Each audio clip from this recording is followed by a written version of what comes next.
So Paris Lees, who's an activist and journalist that we heard together speak last week, said this about your book. I've never been so excited about a book. Thank God somebody finally wrote it. Blistering, absolutely vital, writing from one of the most exciting voices in British politics. A stunning, important debut. Fellow white people, it's our responsibility to read this book. This book is essential reading for anyone, even remotely interested in living in a fairer, kinder, and more equal world. I'm so excited to have you here to talk about this book. Thank you so much for doing this. Thanks for having me, Emma. Yeah, I'm genuinely so excited to be having this conversation, so thank you. So since Our Shed Shelf chose your book, Why I'm No Longer Talking to White People About Race, as our selection in January, it has since become a bestseller. Your debut book has won the 2018 Jalak Prize, the British Book Award, and the Bread and Roses Award. You've also started a podcast called About Race that continues the conversation. You've clearly been incredibly busy. It's been a very overwhelming year and a bit, yes. Yeah. Yes. How are you feeling, coping? Well, you know, the book is full of things I wanted to say for such a long time that when it came to publication day in June 2017, I literally thought that's the end of a chapter. I was like, well, that's that done. Oh, it's finished. Yeah, exactly. And then I was like, I'll just go back to my life. But the world was like, no. So I've just sort of spent the last year sort of like trying to accept what was happening first and foremost, and then being like, okay, well, what can I do with this? And so it's been interesting. The podcast is really fun to make. I'm excited about the conversations that the book is provoking, and now I feel, you know, a year on, I can sort of step back and be like, wow, I'm proud of what's happening, and I'm like really happy to have like contributed a small part of this like larger conversation. Yeah, that's amazing. Yeah, got to embrace that train left the station and you had to be on it. Yeah, absolutely, absolutely. But for like the first few months, I was like, what is happening? Where is this going? Yeah, I bet. So coming back to your original blog post, one of the reasons you mentioned you stopped talking to white people about race was because so many people would get defensive and dismissive and were not even slightly willing to see their own privilege. To me, your initial reaction had a powerful dose of rightful anger and also self-care in it. I'm no longer putting up with this. If you insist on twisting my message or continue to be in deep denial about historical or current context with regards to what's happening around race, then why should I engage? Because the consequences for a person of colour can be really negative. Did I get that right? You got it spot on, because you know, when I wrote that original blog post back it was February 2014, and I remember my life circumstances then. I was for some reason sleeping on a mattress because my landlord had not organised a bed, and like everything seemed bleak, and I was also very much involved in activism at the time. And let me just say that I wrote that blog post not for want of trying. That came from a good few months of attempting to provoke a conversation about race and racism in my progressive activist circles. And so that blog post was like saying, I can't do this anymore, and here are the reasons why. I don't really believe in ghosting, you know, like some people, when a situation becomes unbearable, they just disappear. I can't do that. I always have to sort of give an explanation as to why I'm leaving this space. And so that's what I did with that blog post. And I suppose like the job of a writer is to try and like grab to these like what feels sometimes quite intangible emotions. And I was really trying to articulate like what it felt to be sometimes, it felt like locked in a battle of me trying to say racism exists in these progressive circles, and people in those progressive circles saying, this is all in your head, you're being divisive, etc., etc. So I wrote that blog post. I didn't mention any names. I didn't talk about any particular situations. I just said, this is what it feels to be like this, to be in this situation. I can't do it anymore because it's really hurting my mental health. I press publish. I expect nobody to read it. Like, I'd been writing on that website, on my blog, since I was 19 years old, and nobody really read anything that I had to say. But when I clicked publish on this, it just took on a life of its own. And so many people from all around the world are saying, mood, you know, this is me, I truly resonate with this. Do you know what I mean? And my mind was blown. And also, there was lots of white people who were reading it who would be like, wow, I did not realise that I had been like unwittingly taking part in this. And even now, you know, for work, I travel a lot to different parts of the globe, and I still meet people who are like, oh yeah, I definitely remember reading that back in 2014. So, you know, the power of the internet, largely a force for good in that particular circumstance, not always. Yeah. But yeah, it just absolutely, you know, blew my mind. Yeah, I can't imagine. It really picked up some speed. It had crazy momentum. Yeah, definitely. So the book kind of feels like it was written as a guide, methodically making your case for people who deny that white supremacy and their own complicity in a racist system exists. You kind of start with irrefutable facts, the brutal history of racism that still is being erased, denied, defended, propped up in our hallowed institutions of knowledge like Oxford and Cambridge. You show how the structural racism is built into our systems and then just like continues to fester. You show how white privilege is insidiously kind of ever present. You tackle so much. You kind of white fears, white feminism, and class divisions. You covered so many different topics within this area. But is there anything else since you published the book, since you've been part of these conversations, that you wish you had written about or covered, or like I wish I put in a paragraph about that?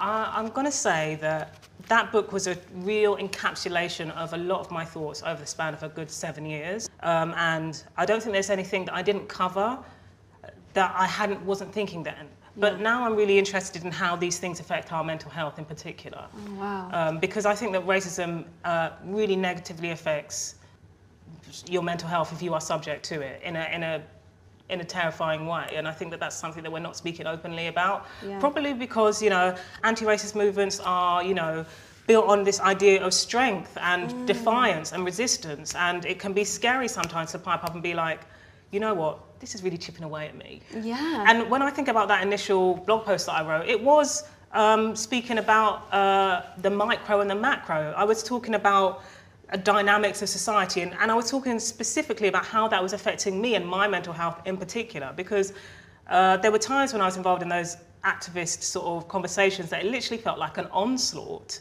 It felt like I couldn't, you know, open my technology or go to a gathering or a meeting without preparing for some kind of nightmarish battle conversation about whether or not racism exists, you know. And that was having a hugely detrimental effect on my mental health, for sure. But that wasn't something that I was thinking about while I was writing the book. It's only now that I've had some distance that I can be like, you know, that is truly part of the conversation. And I also, you know, now that I have the, you know, huge luck of meeting readers of all races, I have people come to me and basically tell me that they thought they were literally going mad until they read the book or until they read that initial essay. You know, I've had people at signings come to me and cry and say, you know, thank you for validating what I was thinking here. And I'm in an exceedingly fortunate position to, at least like my job is now, everybody knows what my opinions are, like that's part of my job. And I just like feel I'm cut up by people who are in circumstances where that's not the case, but they are still attempting to talk to white denial about race in friendship groups or workplaces and just being made to feel like they're the crazy one, you know? They're insane, yeah. So I think that that's something that's a key part of the conversation, but that's something that I've only come to the conclusion, you know, some months later. That's so interesting. And like, I mean, just thinking about how many conversations you've had to have since the release of the book and even just writing it and everything you've dealt with, like what, have you found any tools that you find help with the constant sort of stress of that? What's given you, what do you use that gives you kind of resilience to deal with it? I can't tell you that I've been resilient, Emma. Yeah. I think for the first few months, like, you know, I said at the beginning of this interview that I was a bit like, and that's because, you know, if you are writing or, you know, engaging in some expression about anti-racism or some injustice in the world, if you come to public prominence for those ideas like I have, so you are seen a little bit like a symbol, and that's scary, you know. Yep. That's true. I'm sure you know. Yeah. I'm sure you know. Yeah. And you know, people often talk about the hate that you can receive as a symbol, but I would also say the reverence is equally as scary. Frightening. Absolutely. Yeah. Because I started to be like looked at as somebody who would have answers, and I was like, I don't really know. I just know how bad this is, and like I can use my skills as a journalist to attempt to expose that, and as a writer to attempt to like speak to the emotions of it.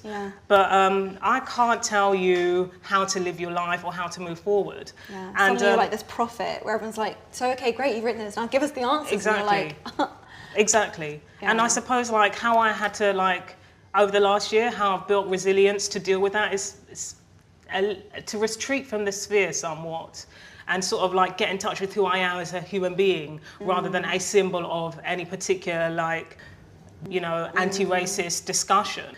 And that's been a learning curve for me for sure. I never felt an obligation to do that, but I was certainly inundated with requests to do so, and I just said no to everything, basically, because you know, one thing that I always say about the book is that the book is like a collection of my very considered thoughts and thinking and research and conclusions over the best part of a decade. They're my really considered opinions based on fact. But not all of my opinions are considered, not by any means, you know. And so I prefer to keep the ill-informed like opinions to myself, you know. And I'll talk about that with my friends and family. But it's amazing how I'm called upon to speak on this or that, and I'm like, honestly, I don't believe it's imposter syndrome to say I don't know about that, and that's something that I'm really like. I'm latching onto this idea of I don't know. Here's what I do know. Here's what I don't know, and just because I know about this doesn't mean that I know about that, and I'm not going to pretend to for the sake of pomposity. That's been a learning curve for me. I don't think I did it at the beginning, but I certainly felt pressure to. And that's been amazing for like a sense of self and a sense of grounding and resilience to hopefully go off and do some more thinking and writing about things. Yeah, that's amazing to hear you say that, and I found the same thing where it's just like, it's not even pomposity, but it's just like there's just an expectation that you will speak to and speak on things you don't necessarily know about, and actually it's really hard to say no or to not meet people's expectations or be as vocal as people would like you to be, and yeah, that's been a huge part of my self-care and survival as well. So yeah, it's definitely. Really interesting to hear you say and that. I think that like I call it pomposity because I do feel that there are some people who they take that opportunity and you know. One day you're like, wow, I really enjoy their considered opinions on this, and then like, you always see them in the news, and you're like, hang on, wait a second, this is becoming a little divorce from reality, you know. It's a careful like line to walk, and I'm sure that you've experienced it as well. But I kind of decided that I wanted to say, if I was going to say anything in the public, it was going to be considered and thoughtful, and that way I wouldn't dig myself into a hole. Yeah, no, 1000%. I cannot relate more. Yeah, amazing. You want to feel like you've got something to say and you've thought about it, and like it's an active thing as opposed to it coming from this weird place of like external riding a wave. Yeah, totally. The book has had a positive response from white people who seem willing to address the way that they benefit from white supremacy. I also loved it in the feminism question chapter, when you said that white women must question their whiteness just like we question patriarchy. That was such an important line for me, because I definitely had not allocated anywhere near as much time to that question as I had allocated to questioning the patriarchy. From your interviews regarding previous activism with white feminists, I get that hasn't always been the case, that they haven't kind of done that work as well. And so can you talk more about that? Yeah, definitely.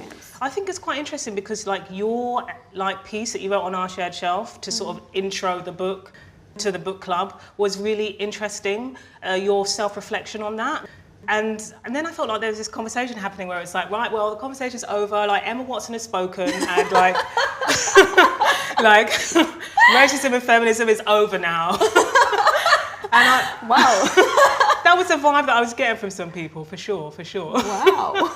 And you're like, I think that's going to solve it overnight, everyone. Well, I think that's because like you're considered a feminist leader, so it's like people are like, okay, well, Emma said that, so okay, we're cool with it now, right? Everyone cool? We're cool? Good. But, and how did that, like... well, I was just a bit like... that makes me feel, but how does that make you feel? Well, I feel like reading a book is an intensely personal experience, so you're speaking for yourself. Yeah. You were speaking for yourself in that. Yeah, well, I went through this like deeply personal, painful like journey with it, and you kind of have to go through that process of like, had loads of difficult conversations. I went into loads of reading, like that. Me getting to the point of writing that was like, it was a process. Like it was one of those things where I was like, no, hang on a minute. I've been talking about intersectionality and I've been talking about how important that word is, but there's something about like practical application of it and like a deep, like personal experience understanding of something, and it's just different. It's a different connection. For sure, definitely. You know, books can take you some of the way, and it's really important to do your own work like that and not expect everyone else to do the labor of explaining things to you. But at the same time, it's those one-on-one moments I've had with people that really changed something for me. So for sure, like, and I think that like the book primes you to feel open to those conversations, yeah. right? So in the book, the first chapter that I wrote was chapter 5, which is a chapter about feminism. Really, that was your first chapter? That was the first chapter I wrote. That's so interesting, because as I was reading it, that was the chapter I was like, oh my god, like this is really, It took me like a year to write. It took me such a long time. 12 months. Yeah. Wow. And that's because, well, it was kind of like difficult to recount some of the stuff that had happened. I had to speak about, it's the only chapter in which I spoke at some length of my own personal experience of talking about race and feminism. And my own personal experience was pretty hairy, to be honest. Like it wasn't a fun time. Yeah. And the story is that I started getting involved in feminist activism when I was like 19 years old. I was an English literature undergraduate. I'd read The Second Sex by Simone de Beauvoir, and I was like, oh, I'm really resonating with this stuff. So I went on Google and I just searched, UK feminism. And I found this blog called The F Word. I think it's still going. And they aggregate like events and stuff. So I was like, I'm going to go to some of these events. I seem to be the only person in my immediate vicinity who is thinking like this. So I'm going to go to some of these events. And I met some incredible people, some people, much older than me, some people my age, and it was an amazing, supportive time. And as the years went on and people started to pay a little bit more attention to the conversation about feminism, the movement broadened and there were more perspectives, of which mine was one, more diverse perspectives, as people like to say. And there were conversations about, race and disability and sexuality that were also happening in that big, broad feminist movement, and some of those weren't welcome. Let's just say some of them weren't welcome. So I found myself in this sort of deadlock because I was writing and blogging on the internet at the same time. Anyway, so I got invited to go and speak on a national radio program about feminism in that particular year, and I was the only black person on the panel. Everybody else was white. The issue of intersectionality comes up. I'm asked to discuss what it is, which is essentially, the crisscross of different discriminations. Could be sexuality and disability, but the concept came from the legal scholar, Dr. Kimberly Crenshaw. I'm asked to describe this, so I do. And then one of the white women on the panel said, yes, this is all very important, but I think we also need to talk about the fact that some people are using this concept to bully me online. So then Mike goes to me. So Rennie, do you want to talk about that bullying? And it was just totally devastating. I was 24 years old. I was at the beginning of the career, the beginning of my life. And my work in politics was somehow being equated with sort of bullying. Now, don't get me wrong, that woman apologised soon after. There was an online, drama about it. An ex-Conservative MP weighed in and said, Rennie is the bully. But all of that stuff was just hugely disheartening, right? Yeah. And I think scared me away from feminism for a while because there was just a lot of denial and stuff going on. And don't get me wrong, I'm sure that woman had been harassed online from people from across the political spectrum, but there was a sort of strange situation happening afterwards where I was being implicated in that. Yeah. And a month later, I wrote that blog post why I'm no longer talking to white people about race, you know. It was pretty devastating, but there's a narrative out there about what it means to be a black and feminist, and it's been equated with being an angry black woman, and so I'm going to try really hard to prove that narrative wrong and put forward a different perspective and contextualize it in terms of, what it means to live in this world as somebody who isn't white when we have global superpowers that have sometimes overtly and sometimes inadvertently, like advance the idea that to be white is to be right. And so that's what I really tried to do with the book. Although back then I didn't know that it was going to end up being the book. I was just quite like hell-bent on trying to provide a different narrative to the one that existed then. Yeah. I think our educational systems really prop up that feeling and that sense of accomplishment. Like certainly when I went through school and then went to university and I did my time at Oxford, and like you sort of get given this certificate of like, well done, now you know everything. You've like ticked all the boxes and you've gone and done what we've asked you to do, and now you can go off into the world and like know things. You know things. Yeah. And that actually really sets people up for I think like quite a sort of devastating come down, and not being in the most productive place you can be in life, which is to remain curious, open, and as you were talking about earlier, be like, this is what I know. And part of knowing what you know is also actually having an understanding of how little you know, because that's when that starts to really hit home. But I think certainly, the beginning of my feminist journey, it was like, oh, I was told in school that this problem had been solved, and that's not true. And I think, again, the same thing for race, and like reading your book was like, oh my God, I was really taught in school that this was a problem that had been addressed. And, and then you sort of realize it has not. And I talked about this last week at a conference, at the Novo Foundation conference, but just that this whole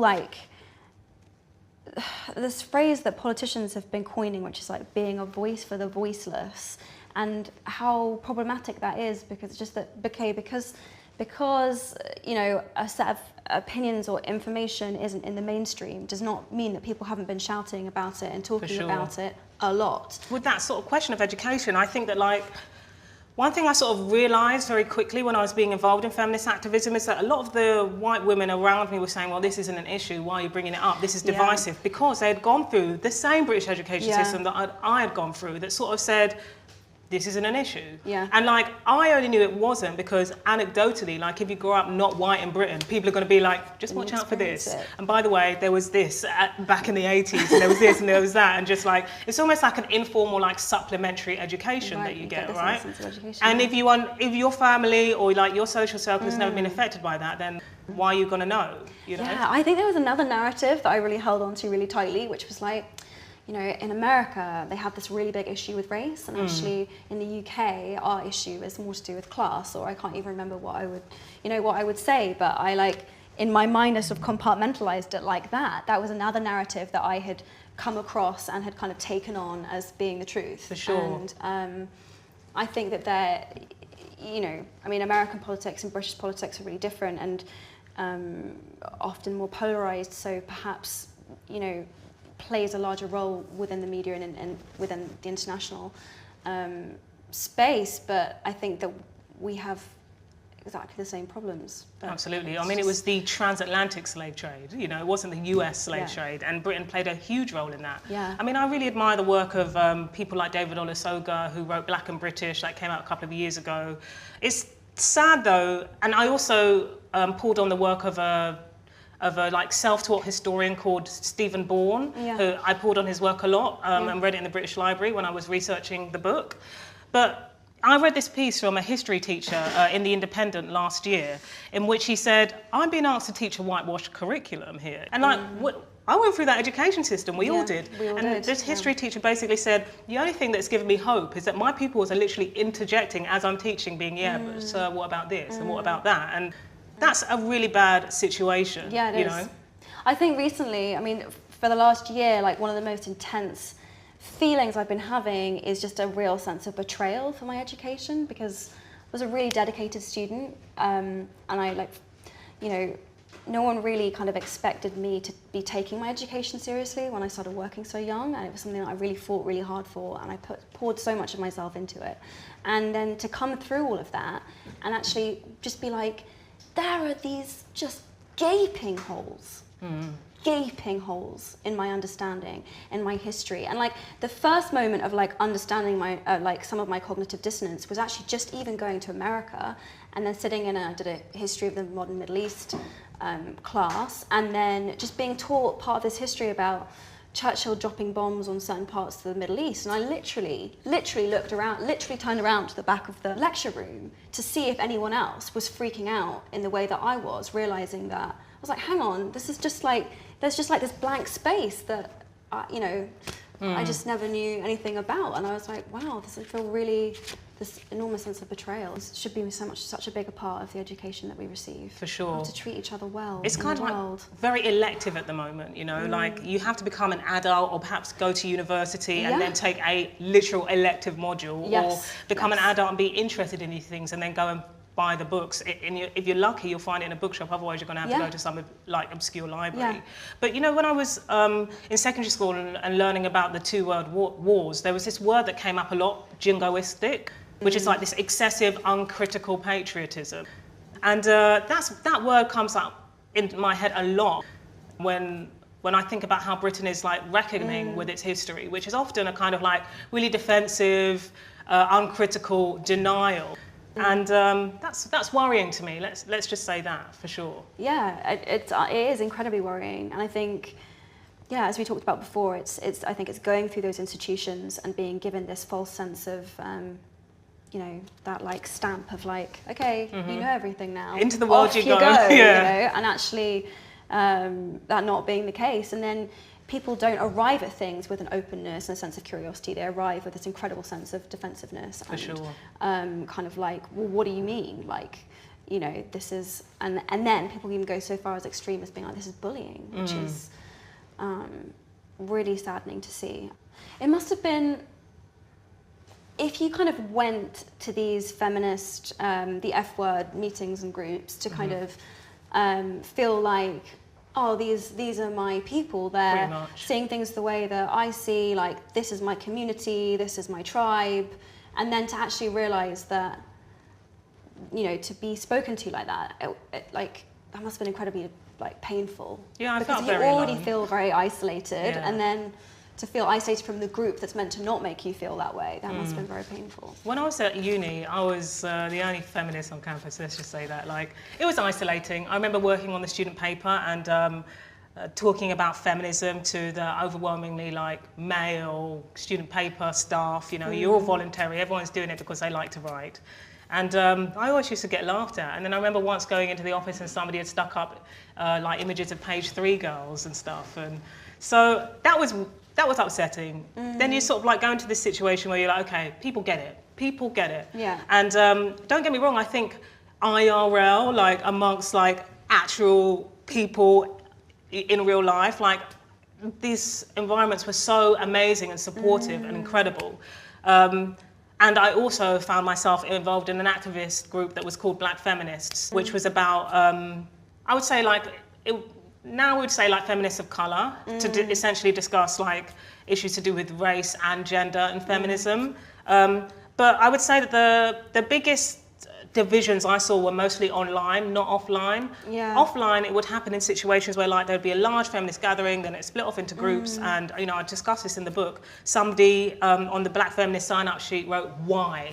Like, why is there a need for this, you know? So it'd be like super passive-aggressive, but online it would be much more aggressive and anger-inducing, you know, people confronting each other here, there, and everywhere. And I definitely felt alone, but I had an activist group full of women of colour feminists to retreat to and to meet, and that really got me through that period, for sure, for sure. Yeah. Well, you know, there's some people who say, oh, why can't we all be humanists and in favour of the human race rather than feminists? And it's like, well, because there are specific things that happen to people because they are women, because society even views their behaviour as feminine. There's literally structural power attempting to marginalise the feminine out of society, back into the home, back into the kitchen. And like, there are also specific things that a power structure literally sets up to marginalise those who are not white, you know? That's why we need something.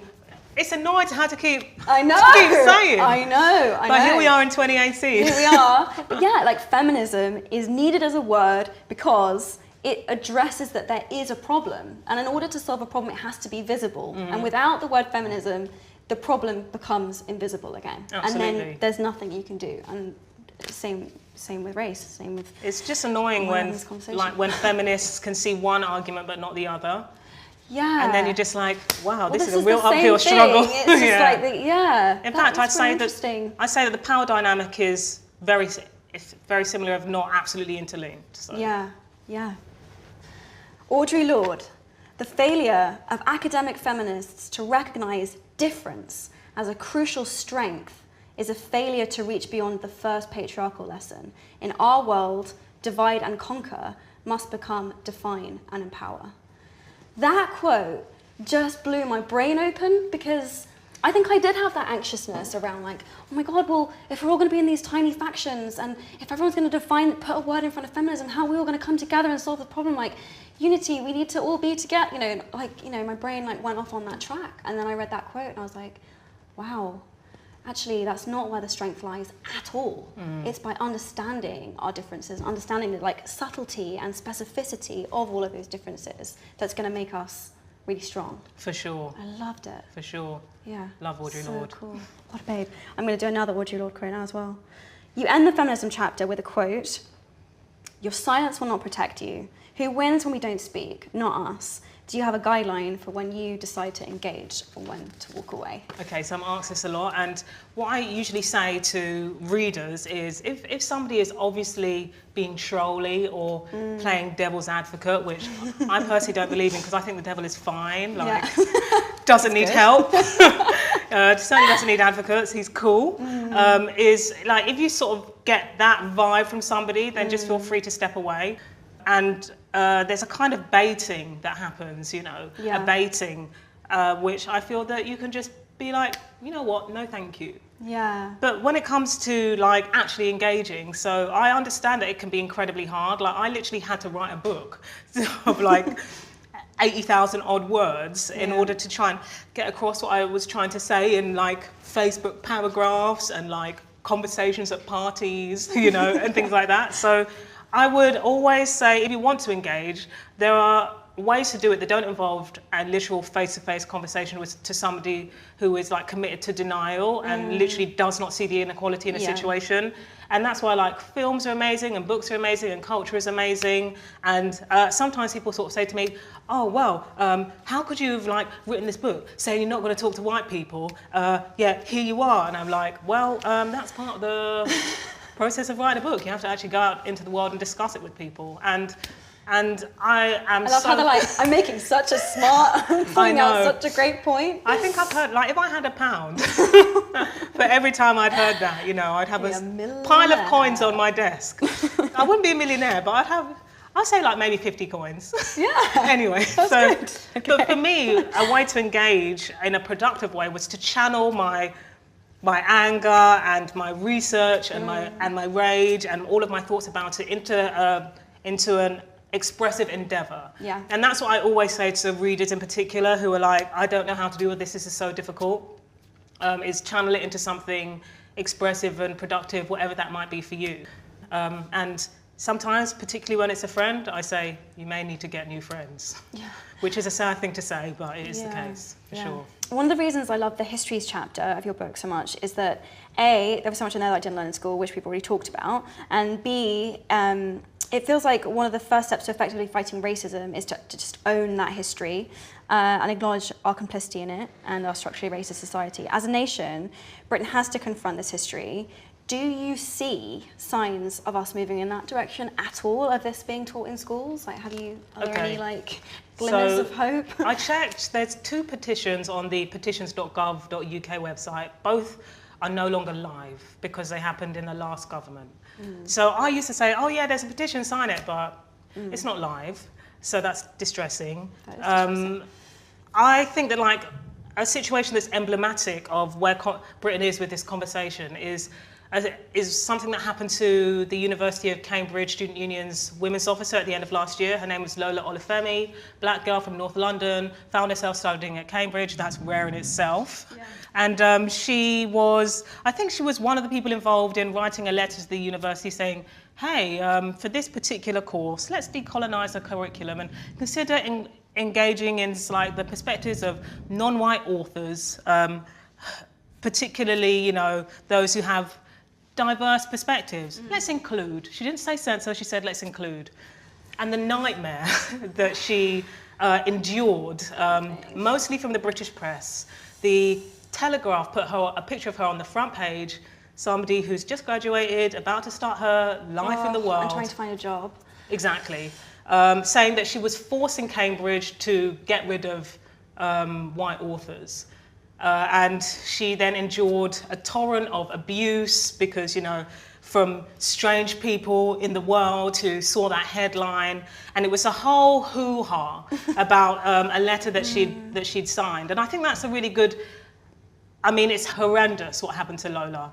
And personally, I think she should sue the Telegraph. But I think it's a good example of where Britain is with this conversation, which is when somebody tentatively says, hey, let's think about, you know, being a little bit more curious in this institution of higher education. They are absolutely slammed and socially punished. And I think that that's where, I don't know if we've developed past that at the moment. And that's really scary to me because this is higher education where students, you know, particularly with the government's higher education agenda since 2010, it's all been about like students with choice, you know, having choice to, you know, model what they want to learn. But when it comes to race, that's horribly slammed down, you know, and that's really scary to me. So, and I mean, imagine if a politician stood up and said, let's teach colonialism in schools. Yeah. I mean, there might be riots, you know, and that's really terrifying to me. Yeah. A cultural amnesia is happening at the moment, which is that like, what happened with colonialism is now something that's up for debate. So that's kind of like where we are in Britain.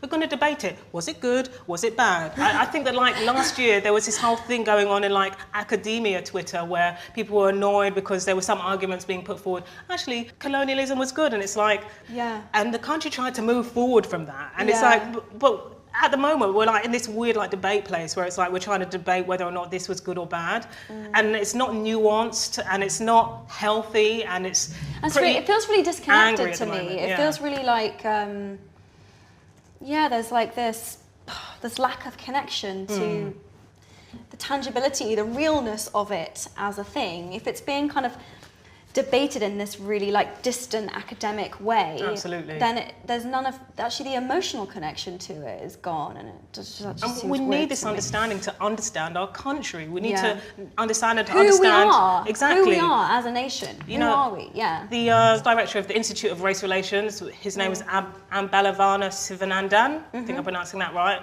A quote that he said, "We are here," meaning people of colour in Britain, "because you were there." Yeah. And I think that's the perfect like encapsulation of why we need to have an understanding of what colonialism has meant for Britain, because we still got people walking around in Britain being like, oh, well, if you're brown, you're not British. If you're black, you're not British. And that's just so not true. Yeah, 100%.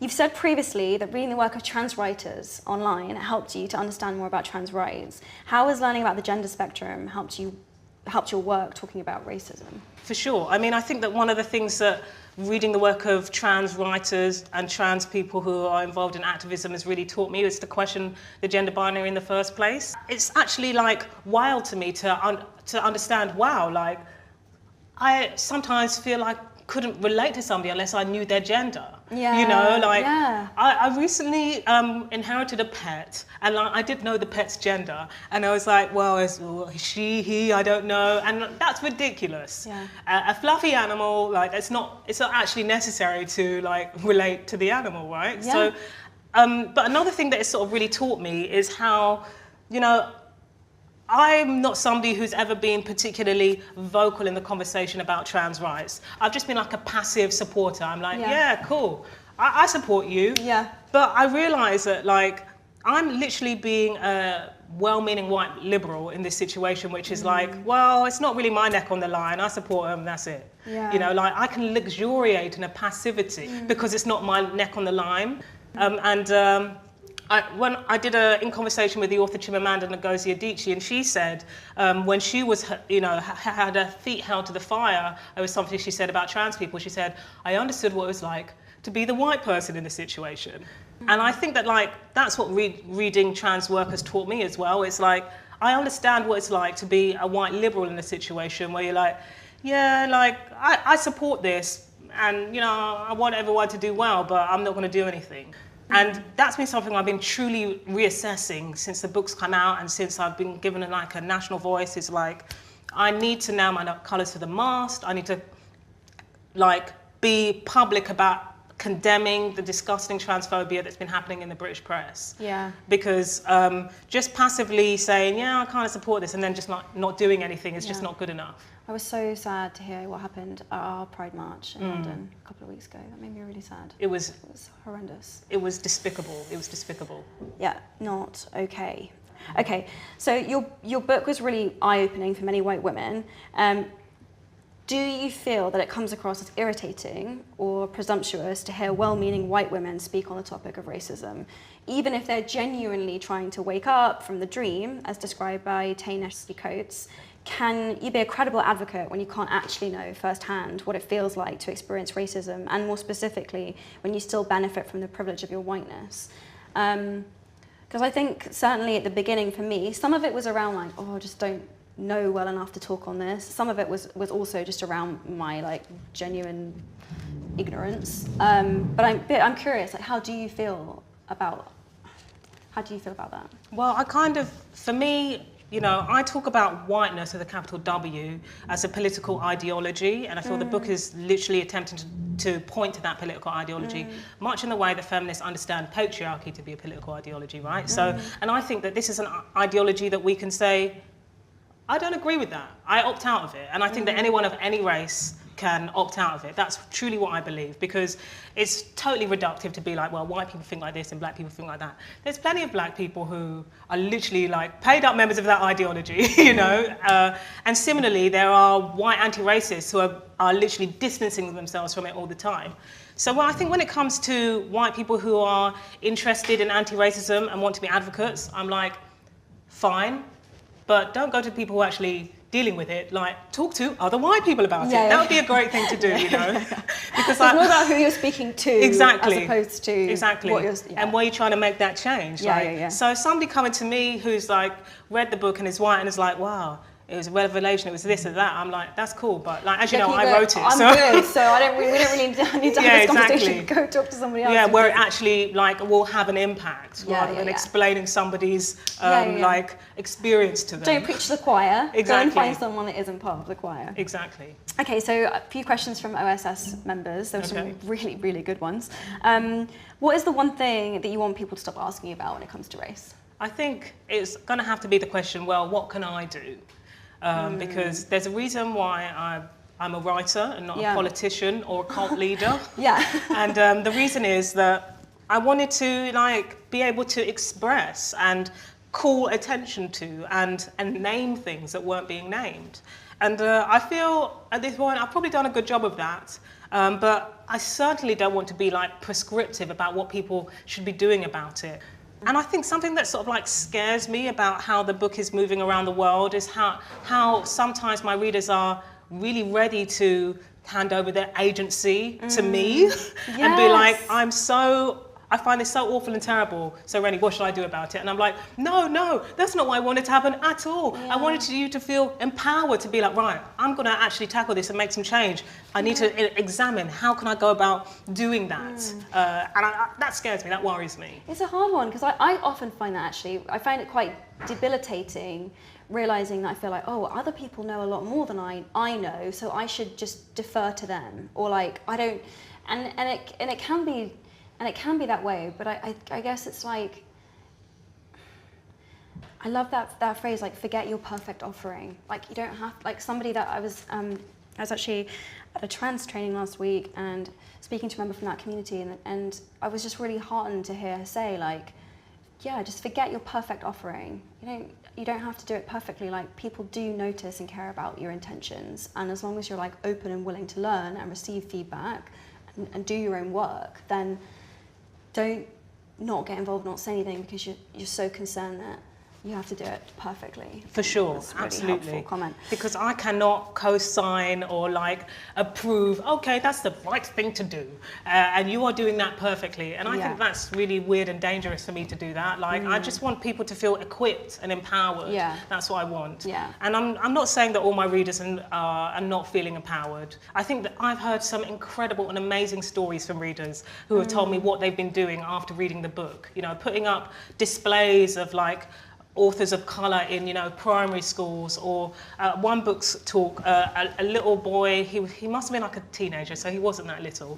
He must have been about 14 or 15, white boy. He came up to me and he was like, so I read your book and I really love maths. And so I realised in my school, I go to a very multicultural school, the like higher the maths set was, the whiter the group was, and that was really disturbing to me. So I sat down and I did the calculations and I worked out what was happening here, and then I presented it to an assembly, and I was like, this is incredible. Like, That's this amazing. is amazing, you know. People ask me the same thing about gender equality, like what can I do? I'm like, well, just, and to be honest, I needed to take my own advice. Like, the space you work in, the spaces that you are in, like working with Time's Up and like trying to structurally change some of the problems within my own place of work. But I agree with you. It's like being creative about your own specific context and how you can bring your understanding into what you're already doing. For sure, and neither you or I can we can't assess. No. Like, if somebody comes up to us who we don't know, we can't be like, well, what's your job? Like, where do you work? Who do you hang out with? Where do you eat? Like, where do you go to party? Like, so every person is the expert in you know, their spheres of influence. I believe that's the phrase. I'm going to try and ask a couple of questions from the OSS Instagram.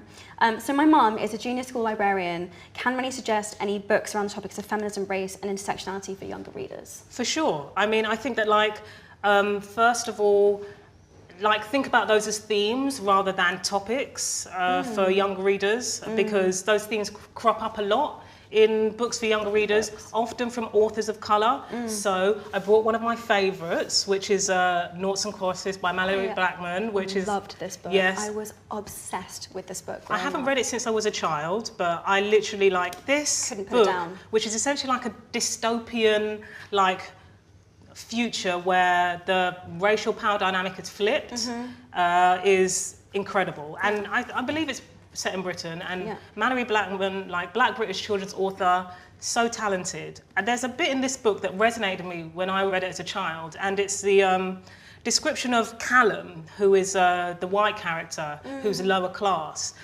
He cuts himself and he puts a plaster on, and he notices that the plaster is far deeper than the colour of his skin, and it's sort of used as like emblematic as to like what the norm is in that society.